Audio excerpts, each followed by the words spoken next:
কাগজটার উপর আমি এরকম রং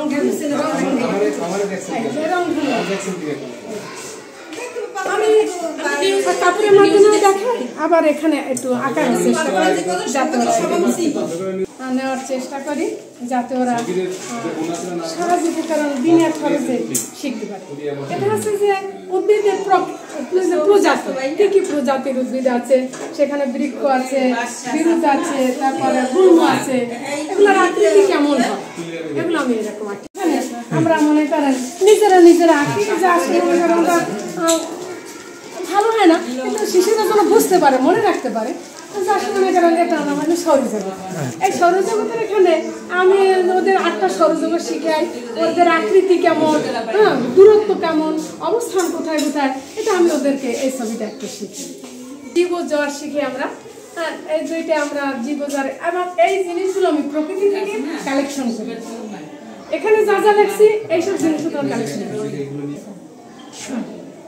চেষ্টা করি। কি বলছিলেন জানি আপনি?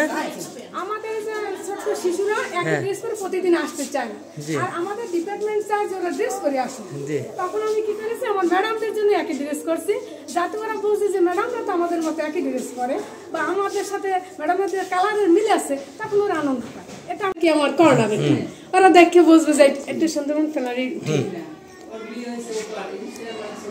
আর এইখানে হলে যারা মুসলিম শিক্ষকরা রয়েছেন তারা নামাজ পড়ে। আমার টিচারের যে কি বাণী, টিচারের সামনে আমি লিখে দিয়েছি। আর এখানে আমার 2টা ইনোভেশন আছে, একটা ইনোভেশন আছে। আপনি শিক্ষিকা হয়েও মুসলিম শিক্ষকদের জন্য নামাজের ব্যবস্থা রেখেছেন, হ্যাঁ? আলহামদুলিল্লাহ, এটা একটা ভালো দিক।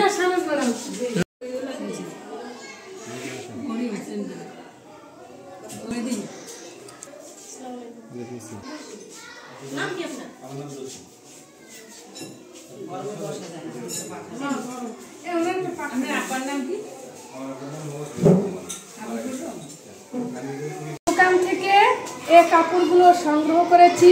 এখানে আছে রংধনুর একটা সেটিং, এটা আমি আমার পুষ্পিন বোর্ডে সেট করি এবং বাচ্চাদেরকে শিখাই।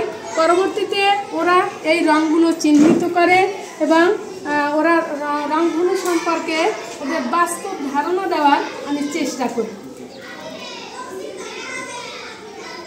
এতে আমার কোনো খরচ নাই, এটা শুধু আমি একটু আন্তরিকভাবে কালেকশন করার চেষ্টা করি। রংধনু, হ্যাঁ, আমি এই রংধনুর জন্য আমার বারান্দা একটা ওদেরকে আলপিনা করে দিছি, যাতে ওরা হাঁটতে বসতে সবসময় রংটা ওরা দেখে।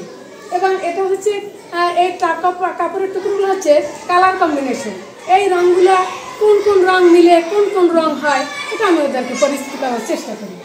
এরপর এগুলো আছে যে আমাদের বইয়ের যে কভারের যে একটু শক্ত যে কাগজগুলো, ওদের আমি জ্যামিতিক বিভিন্ন আকৃতি তৈরি করছি। হ্যাঁ, এটা একটু রং করে দিচ্ছি, তো আমার কোনো খরচ নাই, যাতে শিখনফল স্থায়ী হয় এবং আমার কোনো খরচও হয় না। এটা ত্রিভুজ, এটা বর্গক্ষেত্র, এটা বৃত্ত এবং এটা হচ্ছে আয়তন। ওরা এটা খুব সহজে শেখে এবং আনন্দ পায়।